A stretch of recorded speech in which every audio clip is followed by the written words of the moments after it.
வணக்கம். இன்றைக்கி நம்ம சேனலில் பார்க்க போகிற வீடியோ நிலக்கடலை பருப்பு சட்னி. இந்த சட்னி பார்த்திங்கன்னா ரொம்ப குயிக்காகவும் ஈஸியாகவும் செஞ்சிடலாம். சூடான இட்லி தோசைக்கு வச்சு சாப்பிடும்போது அவ்வளோ சூப்பராக இருக்கும். இட்லி தோசைக்கு மட்டும் இல்லைங்க, ராய்களி கூட இந்த சட்னி வச்சு சாப்பிடும்போதும் அவ்வளோ நல்லா இருக்கும். நீங்களும் ஒரு தடவை வீட்டில் இதை ட்ரை பண்ணி பாருங்கள். இப்போ இந்த சட்னி எப்படி செய்யலான்னு பார்க்கலாம். அதுக்கு ஒரு பேனில் 1/4 கப் அளவுக்கு நிலக்கடலை சேர்த்துக்கலாம். நான் ஆல்ரெடி ரோஸ்ட் பண்ண கடலை தான் எடுத்திருக்கேன், அதனால் லைட்டாக ரோஸ்ட் பண்ணால் போதும். இந்த அளவுக்கு ரோஸ்ட் பண்ணிட்டால் போதும், ரொம்ப கருக விட்டுறாதீங்க, அப்போ சட்னியோட டேஸ்ட் நல்லா இருக்காது. இதை ஆற வச்சிடலாம். இப்போ ஒரு மிக்ஸி ஜாரில் 3/4 கப் அளவுக்கு துருவின தேங்காய் சேர்த்துக்கலாம். சேர்த்துட்டு நம்ம வறுத்து வச்சுருக்க நிலக்கடலையை இது கூட சேர்த்துக்கலாம். அது கூடவே காரத்துக்கு தேவையான அளவு வரமிளகாய் நம்ம 3 சேர்த்துருக்கேன்.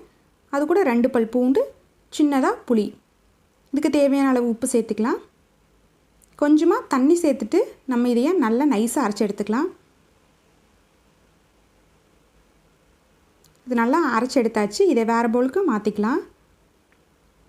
மாற்றிட்டு இந்த சட்னிக்கு தேவையான தாளிப்பு பார்த்துடலாம். அதுக்கு 1 டேபிள் ஸ்பூன் அளவுக்கு நான் ஆயில் சேர்த்துக்கிறேன். அது சூடானதும் கொஞ்சமாக கடுகு, கொஞ்சம் கருவேப்பிலை சேர்த்துட்டு அந்த தாளிப்பை நம்ம அரைச்சி வச்சுக்க சட்னியில் சேர்த்துக்கலாம்.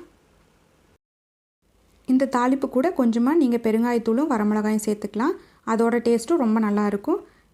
இப்போ நம்மளுக்கு சூப்பரான சட்னி ரெடி ஆகிடுச்சு. நீங்களும் வீட்டில் ட்ரை பண்ணி பாருங்கள். இனி வரப்போகிற வீடியோஸில் நிறைய சட்னி வெரைட்டிஸ் நம்ம பார்க்கலாம்.